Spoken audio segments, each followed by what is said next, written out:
Have you ever wished you could understand people better? To know what they really mean before they say it? What if you could read their feelings and respond in a way that connects deeply and builds trust? This video is about mastering social intelligence, the skill of truly seeing people for who they are and reacting with purpose and heart. You'll learn how to notice what people avoid, how to listen without planning your answer, and how to build trust step by step. These are not just ideas, they are real actions that work in everyday life. If you want stronger relationships, better communication, and more influence, this video will show you how. Stick around because the way you interact with people can change your life. Are you ready to take control of your social skills and connect on a whole new level? Let's get started. Number 1, practice watching people's faces without looking away once. Have you ever really looked at someone's face? Really looked without checking your phone, without glancing around, without planning what you'll say next? Most people don't. Most people are too distracted, too anxious, or too busy performing. But if you want to master social intelligence, if you truly want to understand others, you've got to start with something simple and powerful. Watch their face without looking away. This is where the real learning begins. You see, people speak with their words, yeah, but they also speak with their eyes, with their eyebrows, with how they breathe, with how their lips tighten or soften. That little movement of the forehead, that blink that lasts just a moment longer than usual, that's not random. That's data. That's the real story that their words might never tell you. Most people miss it because they never practice stillness. They never practice presence. But if you're serious about becoming someone who truly understands people, who can walk into a room and sense what's going on without a single word spoken, you need to train your eyes.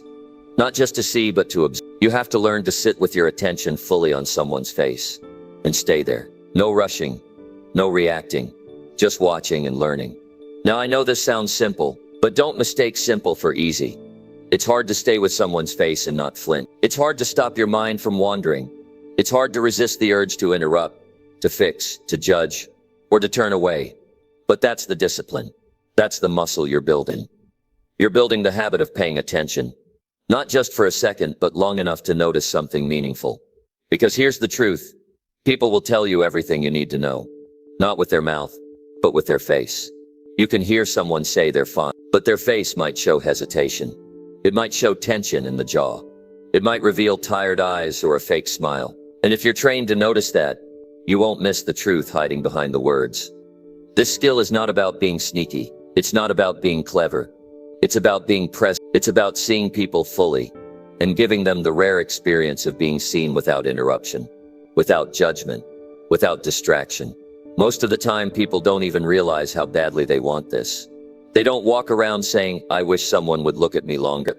But deep down, they feel it. They feel disconnected. They feel unheard. And you can become the kind of person who changes that for them, simply by doing something most people never do. You stay with their face. Now here's something practical. The next time you talk to someone, don't just nod along while your mind races. Don't scroll on your phone while they speak. Don't fake interest. Look directly at their face. Stay there. Notice everything. The way their eyes shift, the tightness or calmness in their cheek, the speed of their blinking, even their breath. Stay with them long enough to see patterns. Stay with them long enough to notice when something changes. And here's what you'll find. Once you build this habit, once your brain gets used to observing with care, you will start understanding people on a whole new level. You'll feel their moods without them telling you. You'll sense when they're lying, when they're afraid, when they're confused, when they're open. And you won't need to guess because you've been watching carefully all along. This skill changes everything. Not just in conversations, but in relationships, in business, in leadership, in trust. Because when people feel seen, they open up. They stop performing. They drop the mask. They become real with you. And that only happens when you become real with them first. By giving your full attention, through your eyes, through your silence, through your patience. You want to be socially intelligent? Then train yourself to watch without breaking contact. That doesn't mean staring awkwardly. It doesn't mean being invasive. It means being grounded. It means holding your gaze gently and steadily, with calm and care. People feel that. They feel when you're locked in, and they respond to it. You'll notice that people relax more when they know you're paying attention. They breathe a little deeper. They become less guarded. Because most of the world is quick to look away. Most of the world doesn't have the discipline to truly listen with their eyes. But you can. You must if you want to grow. Now let's talk about what gets in the way. Fear gets in the way. Insecurity, the fear of being judged, the fear of being seen yourself. That's why people look away. They're protecting themselves. But if you want to lead, if you want to connect, if you want to influence, you've got to push past that fear. You've got to learn how to be with another human being, without flinching, without running, without drifting off in your mind. That's the work. It's emotional. It's psychological. But it's the real work that separates strong communicators from average ones. You know what's surprising? The more you do this, the less drained you feel. Most people think social situations are exhausting, but that's only because they're always trying to impress or perform. When you're present, when you're locked into the moment, when you're focused on the other person's face with care and curiosity, it becomes energizing. Because it's real, it's on it, and it brings something out of you that's natural and powerful. You want better conversations? Then give better attention. You want better leadership? Then become the kind of leader who actually notices how your people feel. You want deeper friendships? Then stop glancing and practice this over and over in every interaction, and you'll start to see how people move through emotions, how joy shows up, how fear hides behind smiles, how tension sits in the forehead, how hope flickers in the eyes. You'll start seeing the patterns, and when you do, your ability to respond will become sharp. You'll know what to say. You'll know when to pause. You'll know when to challenge and when to support, because you'll have all the clues right there on their face. This is how trust is built. Not with big speech, not with long explanations, but with attention, with stillness, with the quiet discipline of watching someone's face, without looking away. You want to lead better? Learn this. You want to love better? Learn this. You want to influence, connect, guide, inspire? Then don't wait for a perfect line or the right words. Start with your eyes. Start by staying. Start by being someone who doesn't blink when others do. Because the greatest gift you can give another person is your attention. Not distracted attention, not multitasking, full, focused, grounded attention. That's what changes conversations. That's what builds real relationships. And that's how you start mastering social intelligence. Not in theory, not in books, but in the raw human moment-to-moment practice of watching people's faces without looking away. Number 2, ask direct questions that make people open up fast. If you want real connection with people, if you want to break through the surface and get to something honest, then stop tiptoeing and start asking direct questions. Nothing transforms a conversation faster than a straight, clear question that hits the point and makes the other person pause and actually feel something. Most people are afraid to ask direct questions because they don't want to make anyone uncomfortable. But the truth is, people are waiting for someone to care enough to ask. They're walking around with their stories buried under small talk. They want someone to open the door, not by talking more, but by asking the right question. The kind of question that gets them to stop pretending and start being real. When you ask directly, you send a message. I'm not here to waste time, I'm here to understand. And when you combine that with genuine presence, you'll be shocked at how fast people open up. Not slowly, not over months. Right there, right then. But here's what matters. You've got to mean it. You can't ask just to seem smart or thoughtful. People feel that. They can sense when you're asking out of curiosity versus when you're asking just to look like a good listener. So before anything else, build a mindset that says, I want to know who this person really is. I want to understand what matters to them. I want to hear the truth, not the version they show everyone else. That mindset is what gives power to your questions. Without that, your words will feel empty. But with that intention, even the simplest questions can lead to something powerful. Start with clarity. Don't dance around. Don't hide your real question under 5 soft layers. Ask with focus. Ask with care.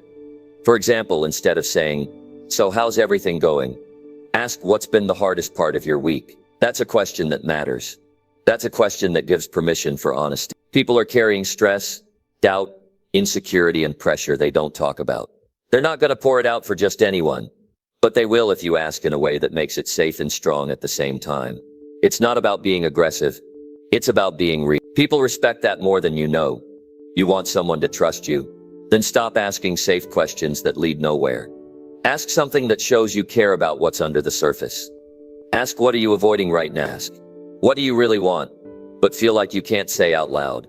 Ask, what's one thing you've been thinking about but haven't told anyone yet? These questions hit different. They move past the routine. They create a shift. They make people stop and think. That's the power of being direct. It shows people that you're serious. And when you're serious, people get honest. And remember, the goal isn't to make someone cry or break down. The goal is to reach the truth faster. Because once the truth is on the table, everything else becomes easier. Whether it's solving a problem, building trust, leading a team, helping a friend, or rowing closer to someone you love. But if you avoid real questions, you'll stay stuck in shallow talk. You'll never know what's really going on in the minds of the people around you. That's not intelligence. That's just performance. Real social intelligence starts with courage. The courage to go there, to ask the thing most people avoid. But you're not most people. If you're here to grow, you've got to train yourself to push past the small talk and go straight to what matters. Now here's a strategy that works in real life. Before you walk into a conversation, ask yourself, what do I actually want to know about this person? Not what you think you should ask, but what you truly want to understand. Then ask that question directly. Don't sugarcoat it, don't talk around it. Ask it clearly and wait for the answer. Silence is your friend here. After you ask, pause. Don't fill the space. Give them time. Some people aren't used to being asked something real. They need a moment. They might laugh it off or try to change the topic. But if you stay steady and calm, they'll come back to it. Because somewhere inside, they've been waiting for a question like that. And here's what happens when you start doing this regularly. You build real connection faster. You get to the truth without months of guessing. People begin to respect you, not because you talk a lot, but because you get to the point and ask what matters. They'll feel lighter after speaking with you, not heavier. Because when people speak the truth out loud, it relieves pressure. It opens a door, and they'll associate that release with you. That's influence. That's leadership. That's the power of direct communication. And if you're thinking, but what if I offend someone? Then remember this. Being honest and direct isn't about being rude. It's about being clear, respectful, and intentional. You're not attacking. You're inviting someone to be real. And when your tone is calm and grounded, even a bold question can feel safe. The key is to keep your questions short and clean. Don't add 10 words of explanation. Don't talk too much before or after. Just ask and wait. Ask and listen. Let the space do the work. And if someone doesn't want to answer, respect that. Back off with grace. That's also part of social intelligence. Knowing when to lean in and when to give space. But don't let fear keep you from trying. Because the more you practice, the better you'll get at reading the moment and choosing the right question at the right time. And as you keep doing this, something else will change. You'll grow. You'll become someone who people trust fast. You'll stop guessing what others feel or hiding behind vague talk. You'll develop confidence in your voice because you'll know that what you're asking has meaning. You won't need to talk louder to get attention. You won't need to say more to sound smart. You'll let your questions do the heavy lifting. And when your questions are real, your conversations become unforgettable. Think about the people who've left a mark on your life. The ones you still remember. Chances are, they asked you something that mattered. Something that made you think. Something that made you speak your truth. You can be that person for others. If you stop playing safe and start asking direct. Ask people what they're afraid of. Ask what's exciting them right now. Ask who they're trying to become. Ask what's keeping them up at night. Ask what they feel stuck in. These aren't intrusive questions. They're invitations. Invitations to stop performing and start connecting. This is how you build strong relationships. This is how you lead teams that trust you. This is how you become someone who brings out the best in others. By asking the kind of questions that show you're not here for surface. You're here for truth. So make this a daily habit. In every conversation, ask something real, something clear, something direct, and then stay quiet long enough to hear what comes next. You'll be surprised at what people are ready to share when someone finally dares to ask. Number 3, listen fully without preparing your reply. In your head. If you truly want people to feel understood and valued, you have to do something that most never even attempt. You must listen without thinking about your response. No distractions in your mind. No rehearsing your next sentence, just full attention on the person in front of you. That's rare. That's powerful. That's how trust is built in real life. Listening sounds easy, but it's one of the hardest skills to master. Why? Because most of us are caught up in ourselves. We're too busy forming our opinions, too eager to jump in, too focused on what we're going to say next. And in the process, we miss what the other person is really saying. Not just their words, but the meaning, the emotion, the need behind the words. Social intelligence begins where your ego ends. The moment you stop trying to prove something and start paying real attention, your relationships change. You'll notice people speak differently when they sense that you're fully with them. They become more open. They slow down. They let their guard down. Not because you said something brilliant, but because you gave them something most people never do, your full presence. When you listen without preparing your reply, you're not just being polite. You're doing something powerful. You're communicating silently that what they say matters more than what you're going to say next. That changes everything. It changes how people relate to you. It changes how they remember you.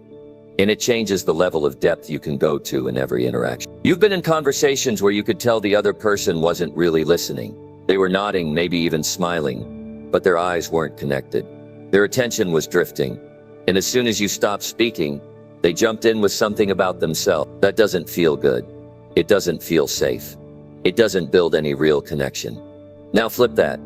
Think of the few times someone truly listened to you without interrupting, without waiting to talk, without judging. How did it feel?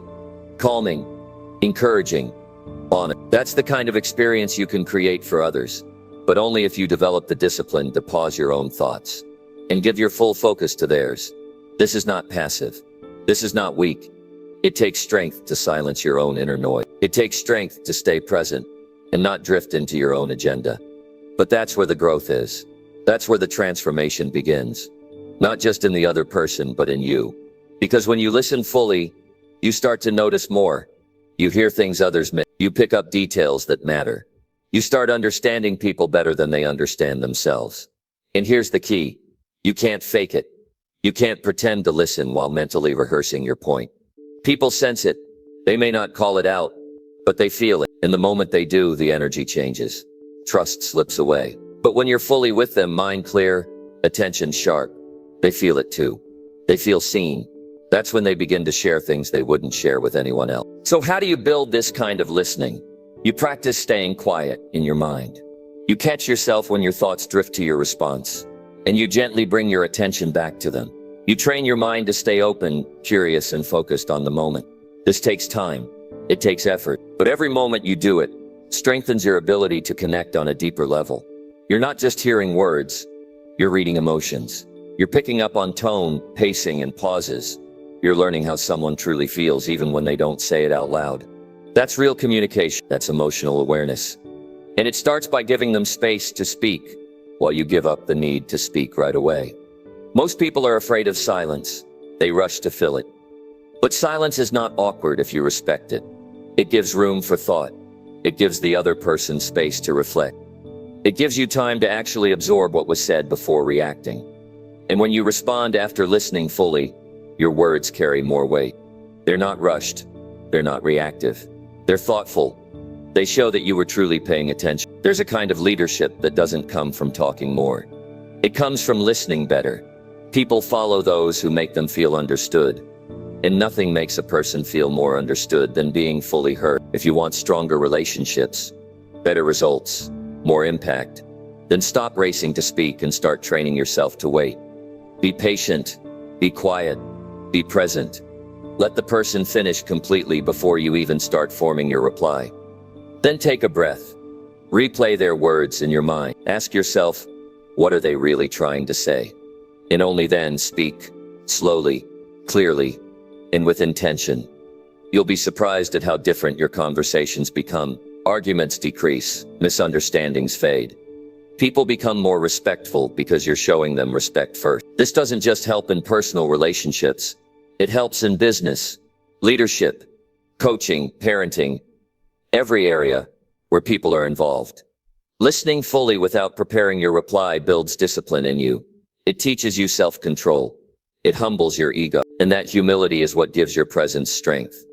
When you no longer need to dominate the conversation, people begin to lean into what you say, because you've proven that you care about what they say.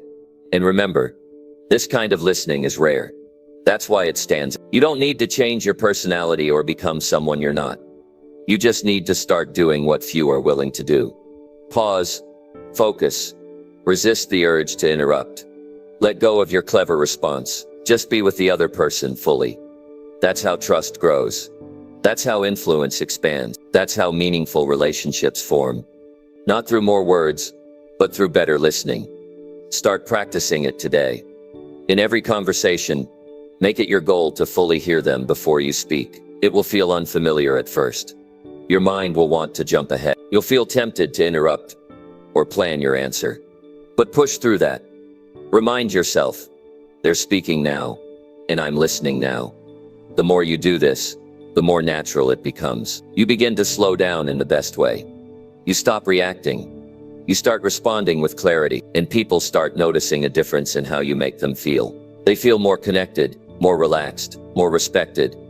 And that's the foundation for every great relationship. So make the shift. Stop preparing your reply while they're still speaking. Start practicing full focused, honest listening. And watch how fast everything begins to change. Not just for them, but for you. Number 4, observe tone changes and body movements in silence. If you want to understand people on a deeper level, you must learn to watch what they do and how they say it, not just what they say. The truth people carry is often buried beneath their tone of voice and body language. These are signals most people miss because they're too focused on words. But if you develop the skill of quietly observing tone shifts and body movements, you'll start picking up messages most never hear. Human beings communicate constantly, even when they aren't speaking. A raised eyebrow, a small sigh, a shift in posture, a faster rhythm in their words. These are not random. They're signs. They're expressions of what's really happening inside. But you will only notice these things if you learn to slow down, stay silent, and watch closely. Not with suspicion, not with judgment, but with presence, attention, and care. Most conversations today are noisy, not just with words, but with internal distractions. People are often too busy thinking about their own stories to actually notice what's right in front of them. If you want to break that pattern, you have to practice being still. That's where observation begins. In stillness, in silence, in space. Let's take tone, for example. People's tone often reveals the emotional truth they don't put into words. Someone may say, "I'm fine," but if their voice drops at the end, if their words sound forced, if there's a sudden break or pause, you can hear the gap between what they say and what they feel. A confident tone is steady, controlled, calm. A defensive tone is sharp, rushed, or dismissive. A nervous tone is light, shaky, or inconsistent. But unless you're truly paying attention to their voice, you'll miss the shift. You need to listen not just for the words, but for how the words ride on the voice. Volume, speed, hesitation, tightness, warmth. The emotion behind the tone tells you what matters to the person. It shows where they're sure of themselves and where they're not. That information is critical if you want to respond in a way that actually connects. Now shift your attention to the body. The body always speaks first. Before someone even answers your question, their posture shifts. Their shoulders drop. Their hands fidget. Their head turns slightly. These movements are not meaningless. They are reactions, and reactions always reveal something. For example, when someone leans back as you speak, they may be uncomfortable or unsure. When they fold their arms tightly, it could mean they're closing off. When their feet point away from you, even if they're smiling, their body might be preparing to exit. On the other hand, leaning forward, relaxed hands, open palms, these are often signs of trust and engagement. But you must watch all this in silence. Not in the silence of awkwardness, but the silence of awareness. If you're speaking or reacting too quickly, you interrupt the signal, you blur the data. But if you can sit in calm attention, simply watching and listening, people will start revealing who they are, often without realizing it themselves. Here's what's important. Your observation should not feel like analysis. You're not trying to diagnose someone or label them. You're simply being present with them and reading the situation clearly. That clarity helps you respond with more accuracy, more empathy, more precision. When you see someone becoming tense, you can slow your pace. When you sense fear in their voice, you can shift to reassurance. When you notice openness, you can lean in and ask more. And this takes practice. You don't need a psychology degree to master this. What you need is patience, consistency, and a willingness to observe without rushing. Start by picking one person you speak with daily. During your next conversation, say less and observe more. Notice how their tone shifts when talking about certain topics. Watch their hands when they're nervous. Observe how their energy changes when they talk about someone they admire. These patterns repeat, and once you recognize them, your ability to respond becomes incredibly strong. There's a power in being the quiet one in the room who sees everything. Not because you're withdrawn or passive, but because you're tuned in. You notice what others miss. You sense tension before it turns into conflict. You detect interest before words confirm it. You feel the truth before it's spoken. This is not manipulation. This is awareness. This is the art of understanding people without needing them to explain themselves over and over. In many cases, people don't even have the words to express what they're feeling. But if you're paying close attention to their tone and body, you'll hear it anyway. Here's another reason this matters. Most people are not in touch with their own behavior. They don't realize when they're giving mixed signals. They don't know when their tone betrays their word. But when they meet someone who responds to the full picture, who hears the tone, sees the body, and respects what's underneath, they feel something rare. They feel sane without needing to perform, and that experience stays with them. If you want to build stronger trust in every area of your life, business, family, friendships, leadership, start training this awareness. Use silence not as a gap to fill, but as a tool. Use your eyes to read posture, movement, and expression. Use your ears to hear not just the sentence, but the rhythm, the pitch, the feeling behind it. And this doesn't mean you have to be serious all the time. Observation is not about being heavy or intense. It's about being attuned. You can be warm and observe. You can be lighthearted and still notice tension. You can be relaxed and still see clearly.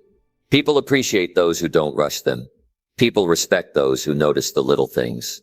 And people open up more when they feel like you're not just hearing their words, you're hearing their energy, their truth, their inner world, reflected through how they move and how they sound. If you start practicing this, you'll develop a new kind of intelligence. Not the kind you show off with facts or arguments. The kind that doesn't need to speak much, because your presence already says enough. People will feel safer with you. They'll speak more honestly with you. And you'll stop missing the signals that could have helped you respond better. So next time you're in a conversation, don't rush to fix, impress, or explain. Watch, listen, be still. Tune into how their voice rises or lowers, how their hands move when certain names are mentioned, how they pause before answering questions that matter. These are your clues. This is your data. And if you learn to read it, you'll gain an edge that very few have. The ability to respond, not to what's being said, but to what's really being felt. This is what it means to be socially intelligent in the real world. Not just clever with words, not just charming, but deeply aware, sharp, patient, present. And that starts when you commit to the discipline of observing tone changes and body movements in silence. Practice this, and you'll never see people the same way again. Number 5, match your energy level to the person speaking now. If you want people to feel truly connected to you, if you want them to open up and trust you, then you need to learn something most never even think about. Match your energy level to the person speaking, not your personality, not your opinions, but your energy. That's how you build real connection, in real time, with real people. When someone is talking to you, they're not just giving you information, they're giving you their emotional state. They're handing you their mood, their pace, their rhythm, their tone, and you either meet them where they are, or you push them away. The fastest way to build connection, or destroy it, comes down to this: whether or not your energy matches theirs in the moment. Too many people respond from their own world. Someone comes to them calm and quiet, and they respond loud and fast. Someone shows up excited, and they meet them flat and distant. It creates friction. It tells the other person, I'm not in tune with you. I'm not here with you. And that shuts things down. You don't need to change who you are to match energy. You don't need to fake it. You just need to be aware and responsive to what's happening right in front of you. When a person speaks slowly and thoughtfully, slow yourself down. When someone's intense and full of passion, meet that passion with attention and alertness. This isn't performance, it's alignment. And alignment builds trust. Because when your energy syncs up with theirs, they feel like you get them. They feel safe. they feel heard, and they keep talking. Social intelligence isn't about always being the life of the party. It's about reading the situation and adjusting with purpose. That takes humility. That takes presence. That takes practice. Because most of us are so used to staying in our own pace, our own habits, our own volume, that we forget we're in a shared moment. We forget to adjust. And when we forget to adjust, we disconnect. Imagine someone opening up about something hard and personal, and you come in with a loud joke or a quick solution. Even if you mean well, you've just missed their energy. You've stepped over it. You didn't match. And they feel that. They feel that. You weren't really with them. That mistake kills connection faster than anything. Now flip it. Imagine someone walks in with excitement and joy, and you meet them with equal energy. Eyes engaged, smile present, posture forward. That match creates warmth. That match builds momentum. That match makes people feel valued and seen. Because without saying it, you're showing I'm with you. I hear you. I'm tuned in. This doesn't mean copying. It doesn't mean mirroring everything they do like a robot. It means adapting your pace, your tone, your volume, your body language, so that what they're putting out doesn't crash into something that feels off or out of sync. Energy is the unspoken layer of every conversation.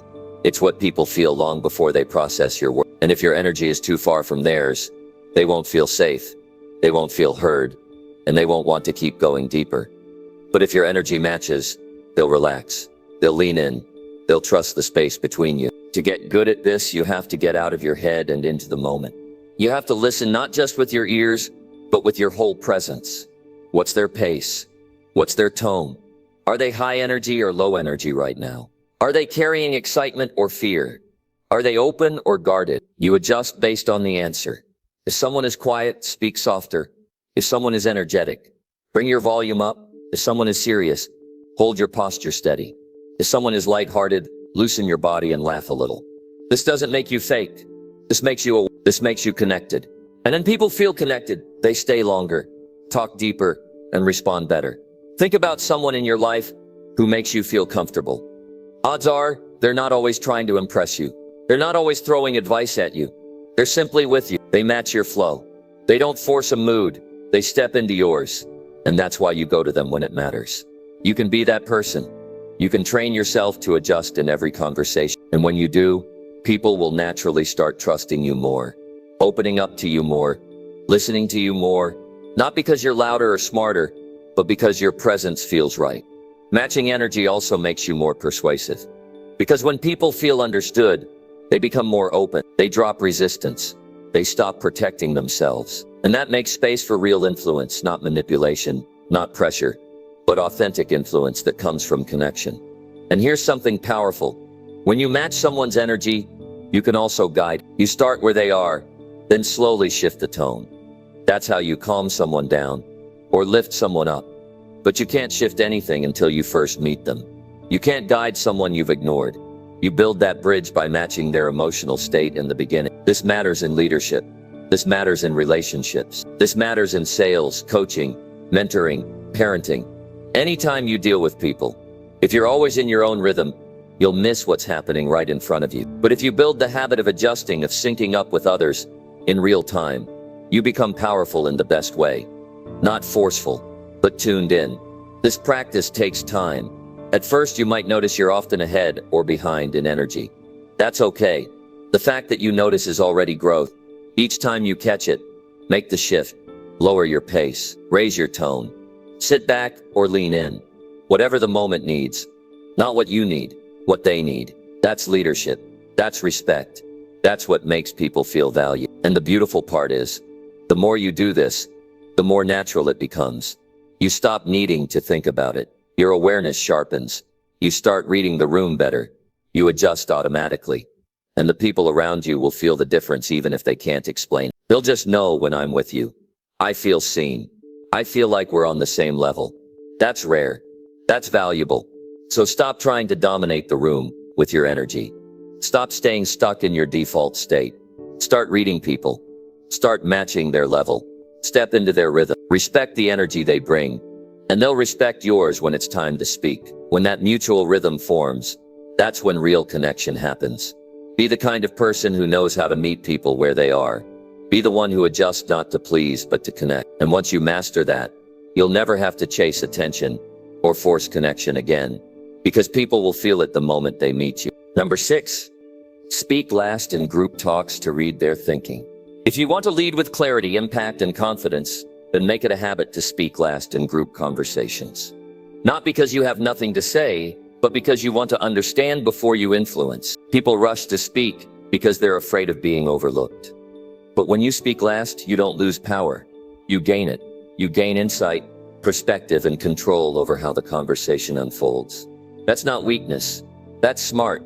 That's strategy. That's how real leaders think. In any group setting, whether it's a meeting, a casual talk, a discussion, or a debate, there's a wave of energy, ideas, and opinions flowing around the room.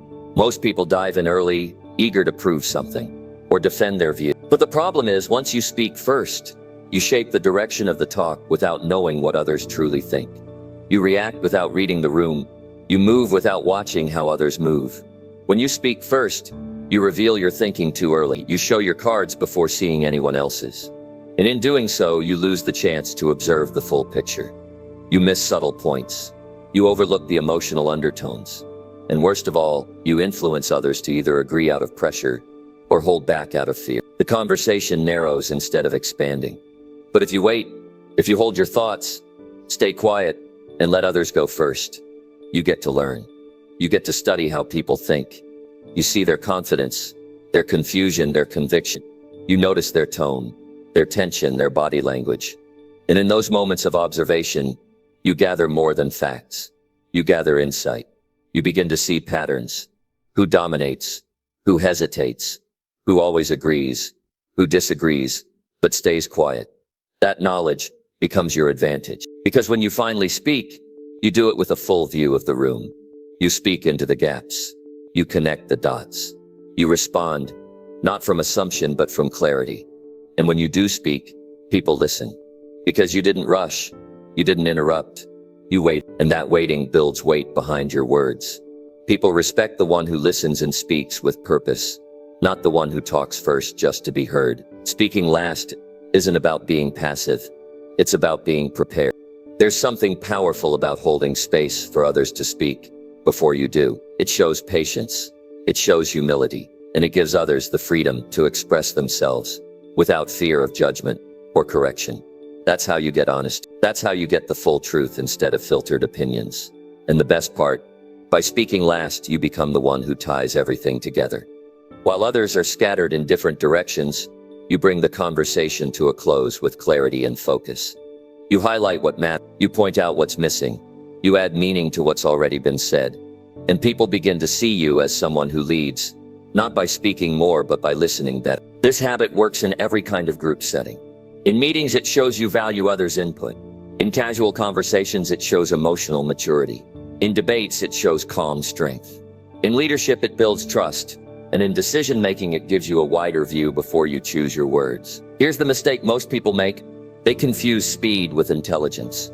They think that if they speak fast and early, they'll look smart. But what actually impresses people is thoughtfulness, precision, the ability to hold your idea until the right moment. That's what makes someone stand out. Not volume, not speed, but timing. And timing is everything. Because the more you wait, the more you understand the emotional current in the room. You see who's nervous. You hear what matters most to each speaker. You catch moments of hesitation that reveal doubt. You detect confidence in those who speak with conviction. And when your turn comes, you respond to all of that. Not just the words, but the energy behind them. That's what makes your voice powerful. Not just the idea you share, but the fact that your idea is rooted in full awareness. You didn't guess. You didn't rush. You waited, you read, and then you responded. Now, speaking last isn't always about going literally last in every situation. It means holding your thoughts until you've taken in enough to respond wisely. Sometimes that's the final word. Sometimes it's near the end. But the key is this: you don't jump in just to jump in. You don't react. You reflect. And then you move. And yes, this takes practice. It takes self-control to stay silent when you have something to say. It takes strength to hold back when the spotlight is open. But that discipline sharpens your thinking. It forces you to listen deeper, And over time, it builds your reputation as someone who speaks with weight and impact. Watch the best communicators in the world. They don't rush. They don't cut people off. They don't dominate the talk. They observe, they study, they ask questions, they let the room breathe. And then when the moment is right, they speak, and people stop to listen. That's not luck. That's awareness. That's training. That's social intelligence in action. People remember those who give others the space to speak. People follow those who don't need to be the loudest voice. People respect those who take their time to respond with purpose. And in group settings, that kind of presence changes the entire dynamic. It creates safety. It encourages truth. And it builds real connection. So next time you're in a group talk, resist the urge to lead with your voice. Lead with your ears. Watch how people interact. Listen not just to what they say, but to how they say it. Read their posture, their tone, their timing. Study the group as a whole. And when everyone's had their say, step in, not to outshine, but to add meaning. That's how you earn respect. That's how you gain influence. That's how you lead without forcing it. Don't rush to speak. Don't fight for attention. Don't let your ego push you into the front too fast. Let the room reveal itself. Let people share their views. And when your turn comes, speak with strength, with clarity, and with purpose. Because by then, you won't just be adding another opinion. You'll be delivering a message that matters. One that's shaped by insight, one that's born from patience, one that leaves an impact long after the talk is over. Number 7, study how people react when told uncomfortable truth. If you want to understand who people really are, watch how they react when you tell them the truth. They don't want to hear. That's when their mask drops. That's when their real mindset comes out. That's when you see not just their words, but their character, their habits, their fears, their ego, their depth. Most people want honesty until it's pointed at them. They want to grow until it makes them uncomfortable. And that's exactly why you must study their reaction when the truth challenges their comfort. This isn't about being rude or harsh. It's about being honest. In life, you will have moments where you need to speak the truth that someone isn't ready to hear. It might be about their behavior, their excuses, their attitude, their mistakes, and how they respond in that moment will tell you everything. Some will shut down. Some will explode. Some will deny, deflect, or attack. Others, very few, will listen, sit with it, and reflect. Those are the ones who are ready to grow. You can learn more about a person in 5 seconds of truth than in months of small talk. When someone is told something that shakes their image of themselves, their reaction isn't random. It's a window into how they handle pressure, ego, and personal responsibility. You have to watch carefully. Don't just listen to the words. Look at their eyes. Look at their face. Look at their hands. Look at their breathing. Do they get defensive? Do they go quiet? Do they argue? Do they pause and process? Every response tells a story. And that's what social intelligence is really about. It's not just about being nice or saying the right thing. It's about reading people in the real moments, the tense moments, the moments where truth feels sharp. That's where the surface drops and the real depth appears. You want to be able to see it. You want to be able to recognize who's coachable, who's fragile, who's self-aware, and who's not. Because here's the truth. Most people avoid uncomfortable conversations. They fear upsetting someone.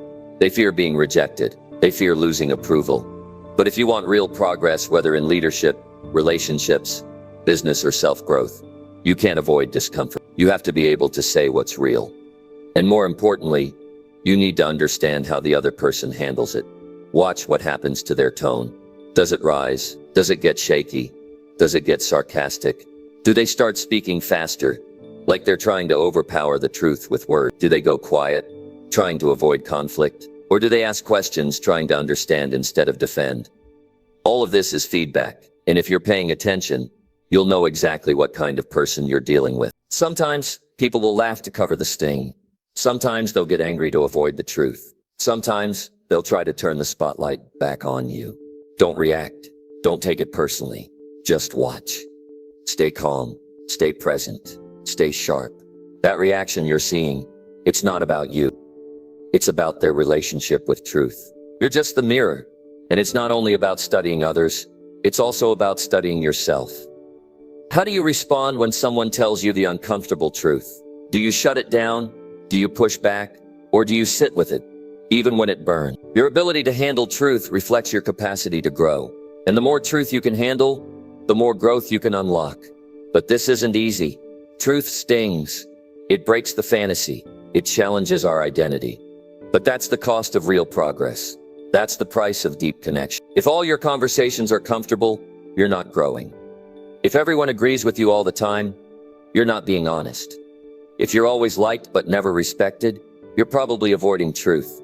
Start looking at truth as a tool, not a threat, and start seeing reactions as data. When you tell someone a truth, and they thank you even if it hurts, you found someone strong, someone worth building with.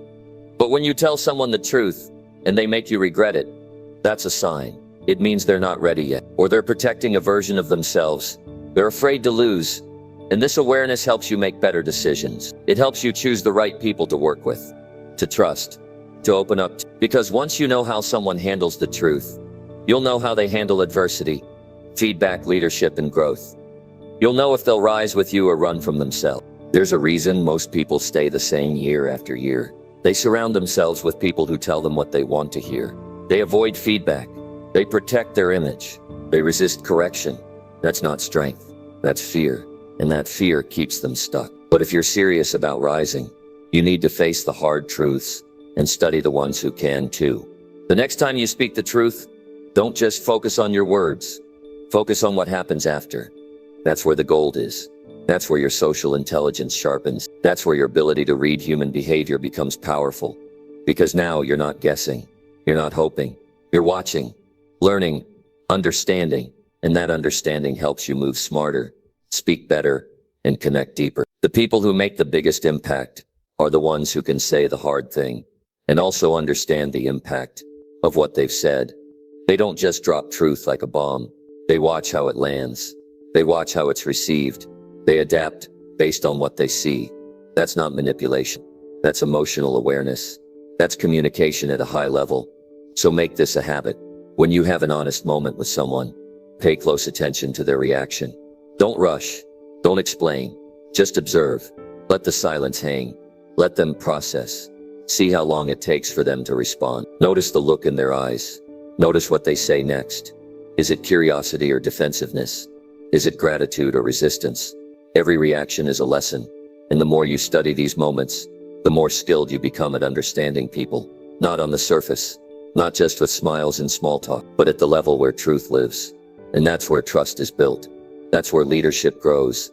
That's where transformation begins. You don't need to push truth onto people. You don't need to force it. But when the moment comes to be honest, speak clearly, and then study. Learn what the moment reveals. Grow from it. And use that insight to build better relationships, make better decisions, and lead with more strength. In a world that's addicted to comfort, be the one who sees the power in discomfort. Be the one who's not afraid to speak what's true, and not afraid to face what that truth brings out. That's where real connection begins. That's where your social intelligence becomes wisdom. And that's when you stop guessing what people are made of and start knowing for sure. Number 8, notice what people avoid talking about the most. If you really want to understand people deeply, pay close attention to what they avoid talking about the most. Not what they say, but what they skip, what they dance around, what they laugh off, what they rush past or steer away from. That silence, that hesitation, that redirection. It's not empty. It's filled with meaning. The things people avoid often reveal more than the things they bring up. In every conversation, people are choosing what to show and what to hide. And what they choose to hide tells you where their pain is, where their fears live, where their insecurities are still active. You don't need to confront them. You don't need to interrogate. You just need to note. Because once you start noticing the patterns of avoidance, you'll start seeing the truth beneath the surface. Most people spend their whole lives covering the things that make them feel weak, ashamed, or out of control. They'll talk for hours about their job, their plans, their opinions, even their struggles, as long as it's something they've already made peace with. But bring up that one area they haven't healed from yet, and the whole energy shifts. They'll get vague. They'll smile and change the subject. They'll crack a joke. They'll turn the attention on you. All of that is protection. And it's your job, if you want to master social intelligence, to see it for what it really is. Avoidance is not random. It's defense. It's an emotional reflex. And just like physical reflexes, it happens fast, without thinking. That's why it's so revealing, because people can prepare what to say, but they can't always control what they won't say. And if you're present, if you're observant, if you're listening not just to words but to pauses, shifts, and changes in tone, you'll start to pick up the topics that make people uncomfortable. Sometimes it's about their family. You'll notice someone talk openly about work and friends, but when their parents or siblings are mentioned, they go quiet. That silence speaks. Sometimes it's their past. Maybe you bring up high school or childhood, and they quickly say, "Oh, that was a long time ago," and move on. That avoidance says more than words ever could. Maybe it's money, or self-worth, or rejection, or a decision they regret. Whatever it is, they avoid it not because it doesn't matter, but because it matters too much. And that's the key. You don't need to dig into it. You don't need to force anyone to open up. But being aware of what they skip gives you power. Power to respond better. Power to support more effectively. Power to lead with sensitivity and insight. That's what makes people feel safe. Not because you pry, but because you pick up on the things they're not saying.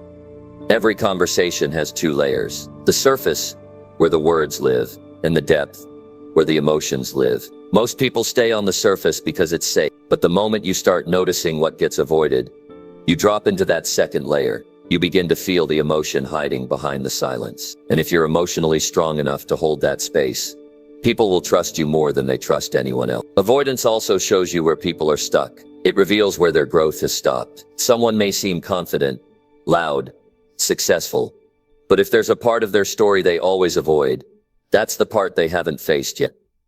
And when you see that, you understand why they act the way they do in certain situations. Their behavior starts to make sense. Maybe someone always needs to prove themselves. You realize it's because deep down, they're avoiding the feeling of not being enough. Maybe someone gets defensive quickly. You notice it's because they avoid feeling weak or judged. Maybe someone always keeps things light. You begin to see it's because they avoid sadness. These insights don't come from what people say. They come from what they leave out. In group settings, this is even more powerful. You'll notice which topics everyone suddenly stops engaging with. You'll hear how quickly people change the subject when something real comes up. You'll see discomfort rise, not in volume but in silence. That's your sign that you've hit something raw, something real. And in those moments, your awareness becomes your strength. Social intelligence is not about knowing everything. It's about noticing everything. And when you notice avoidance, you understand the emotional map of the person in front of you. You start seeing what they protect. You start recognizing their emotional boundaries. And you start communicating in a way that respects those boundaries without tiptoeing around the truth. Sometimes, just by being calm and quiet when someone avoids something, you create enough safety for them to come back to it on their own. You don't have to ask. You don't have to push. You just have to make sure your presence doesn't feel like pressure. That's how trust is built, not in the big conversations, but in the small moments where people feel they won't be judged for what they're not ready to share.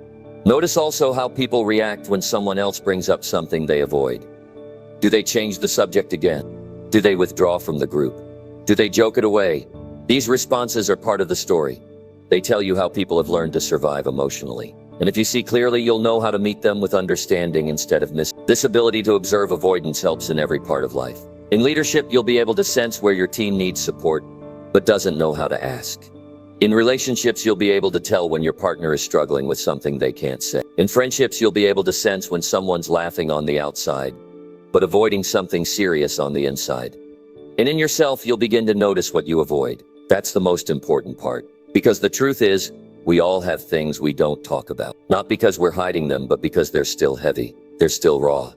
And when you start recognizing what others avoid, you'll begin to feel more courageous about facing what you've avoided too. Real communication isn't just about saying more. It's about seeing more. It's about listening to what's missing. It's about understanding that the loudest truths are often whispered or not spoken at all. And once you develop the patience and awareness to sit with what's not being said, you'll start building relationships that go far beyond the surface. This doesn't mean walking on eggshells. This doesn't mean avoiding every sensitive topic. It means being smart enough to know when someone is not ready, and strong enough to let them open up when they are. It means creating conversations where truth isn't forced, but allowed. So from now on, as you talk to people, watch what disappears. Watch what gets skipped. Watch what brings tension into their face. Watch what they keep light but never deep. That's your emotional map. That's your cue to slow down and listen more carefully. Because once you master the skill of noticing what people avoid, You gain access to a deeper level of human understanding. And in a world full of noise and shallow talk, that kind of awareness is rare and powerful. Number 9, repeat what they say to show you really listened. If you really want to understand people deeply, pay close attention to what they avoid talking about the most. Not what they say, but what they skip, what they dance around, what they laugh off, what they rush past or steer away from. That silence, that hesitation, that redirection. It's not empty, it's filled with meaning. The things people avoid often reveal more than the things they bring up. In every conversation, people are choosing what to show and what to hide. And what they choose to hide tells you where their pain is, where their fears live, where their insecurities are still active. You don't need to confront them. You don't need to interrogate. You just need to notice. Because once you start noticing the patterns of avoidance, you'll start seeing the truth beneath the surface. Most people spend their whole lives covering the things that make them feel weak, ashamed, or out of control. They'll talk for hours about their job, their plans, their opinions, even their struggles, as long as it's something they've already made peace with. But bring up that one area they haven't healed from yet, and the whole energy shifts. They'll get vague. They'll smile and change the subject. They'll crack a joke. They'll turn the attention on you. All of that is protection, and it's your job, if you want to master social intelligence, to see it for what it really is. Avoidance is not random. It's defense. It's an emotional reflex. And just like physical reflexes, it happens fast without thinking. That's why it's so revealing.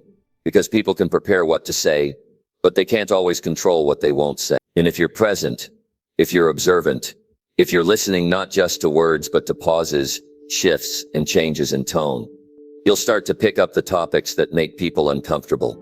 Sometimes it's about their family.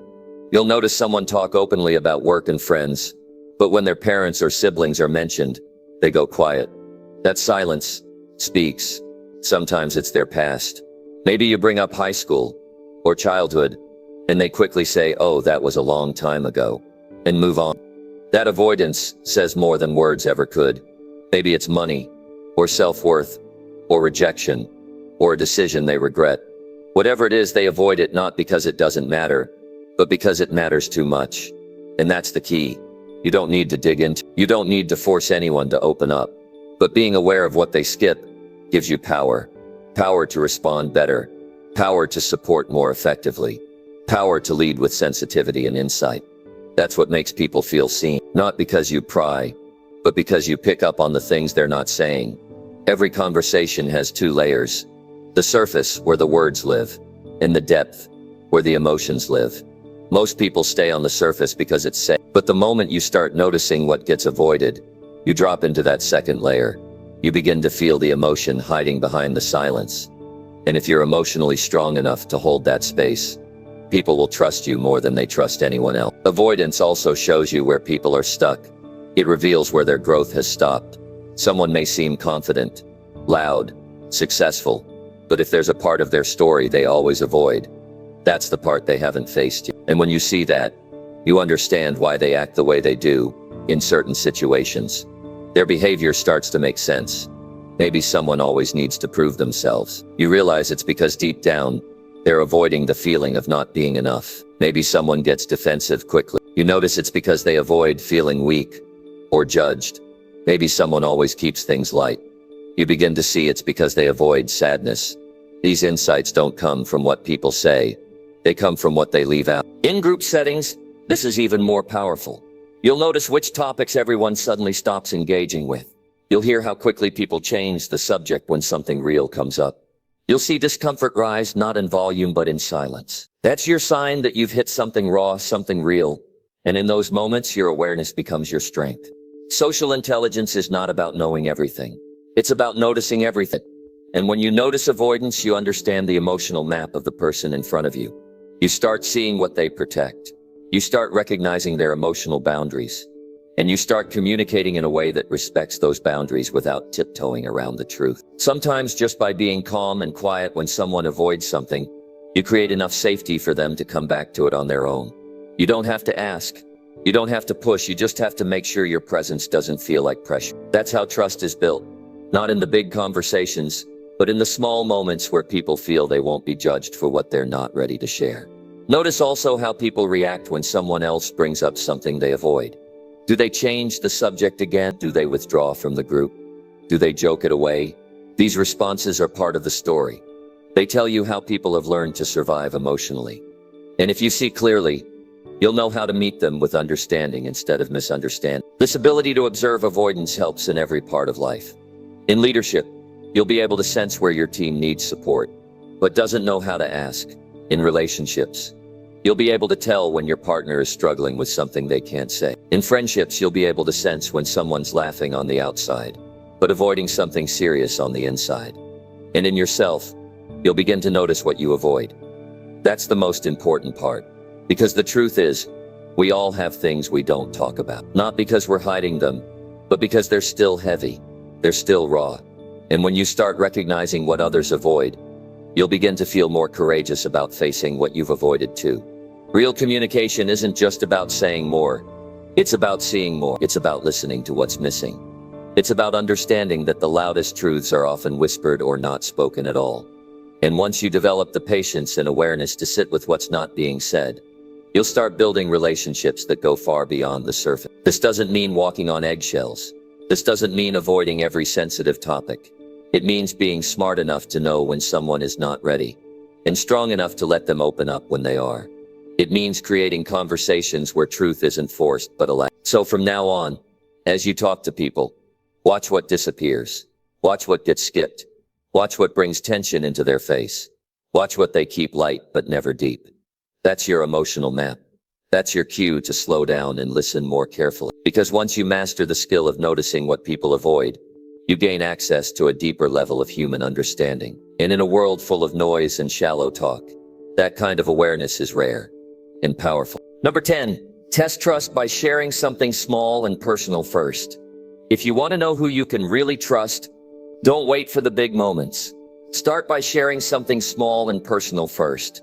That's how you test the ground. That's how you see if the space is safe. That's how you measure a person's capacity to respect, hold, and respond to your vulnerability. Because trust isn't built through talk, it's built through experience. And that experience begins when you take the first step, even if it's small. Trust doesn't come from long conversations or shared interests. It comes from tested moments. You can talk to someone for years and still not trust them. And you can open up once and know exactly where you stand.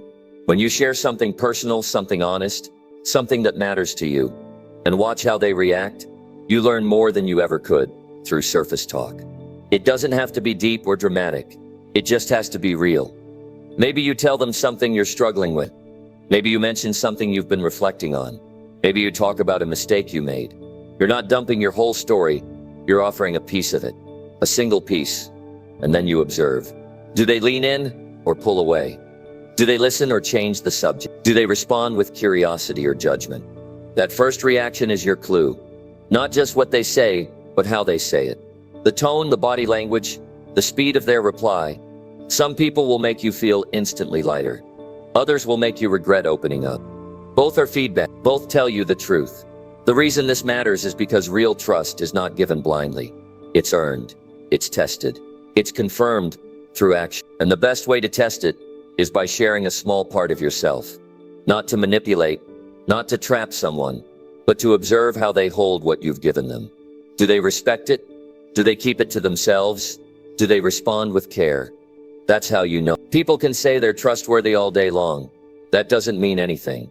What matters is how they behave when you give them something vulnerable. Do they protect it? Do they gossip about it later? Do they bring it back up to hurt you? This is where your social intelligence kicks in. You're not just listening, you're studying the deeper message. You're watching how they treat something meaningful to you. And when you find someone who listens without rushing, who holds what you said without turning it into a joke or a story about themselves, that's someone worth trusting. That's someone who creates emotional safety. And once safety is there, real connection begins. But you have to go first. That's the hardest part. You have to take that small risk. Most people wait for the other person to prove they're safe. And in doing so, they never build real relationships. They stay behind their walls, hoping someone else will climb them. That never works. You don't need to jump into full vulnerability. But you do need to take the lead.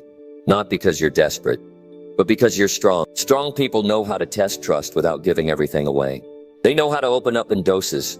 They know how to observe carefully without judging quickly. They know how to offer truth with confidence. That's not weakness. That's power. That's presence. That's self-awareness. When you speak from that place, people can feel it. They know you're not performing. They know you're not trying to impress, you're just being real. And in a world where most people are guarded, that kind of realness is rare and magnetic. The strategy is especially powerful when building new relationships. Whether it's in business, friendship, or love, people want to know if they can trust you, and you want to know if you can trust them. But instead of asking or guessing, create the moment. Share something real, then pay attention. Don't ask people if they're loyal, give them a chance to show it. Don't demand vulnerability. Offer it gently, and see what comes back. If nothing comes back, that's your answer. If something comes back, that's equally real. Now you're building something solid. The mistake people make is oversharing too early, or saying nothing at all. Oversharing floods the other person. It puts pressure on them to respond or fix. Saying nothing builds walls that never move. But a small honest share opens the door just enough to let trust in. And if someone breaks that trust early on, be grateful. You learn fast. You didn't waste time. You now know where not to invest more of your heart. That's not loss. That's clarity. That's how you protect your energy without closing your heart. You will find that the more you practice this, the sharper your instincts get. You'll be able to sense who's emotionally safe, who's supportive, who's consistent. You won't have to wonder. You'll know. And that knowing will help you build deeper relationships with people who are worth it. This is also how you build influence. People trust those who show they're human. When you're willing to share something small, you make space for others to do the same. You create a tone of honesty. You break the ice in a way that matters. And people open up more when they see that you're not hiding behind a mask. In leadership, this is everything. Leaders who never show vulnerability never build trust. Their teams might follow orders, but they won't follow with their heart. But the moment a leader shares something personal, not to complain, but to connect, the whole culture shifts. Walls come down. Conversations become real. Loyalty strengthens. And in personal relationships, this is how you deepen connection. If you're always talking about the weather, the news, or other people, you'll never build intimacy. But when you start sharing even small truths, how you felt about something, what you're nervous about, what excites you, you build emotional bonds. You create memories rooted in truth. The most meaningful relationships in your life won't come from luck. They'll come from intention. From being the first to share something real. From being brave enough to go first and wise enough to know when someone isn't ready. That's how trust grows. Slowly, steadily, honest. Don't wait for perfect timing. Don't wait for proof. Create your own moment. Share one thing, just one, and then study what happens next. That's your mirror. That's your map. That's your answer. And remember this, trust is not just about being safe. It's about being known. If you want to be truly known by the people around you, you have to give them something to know. You have to be willing to show up, not as a perfect image, but as a real person. And it all begins with that first step. Share something small, and let the truth reveal what's possible.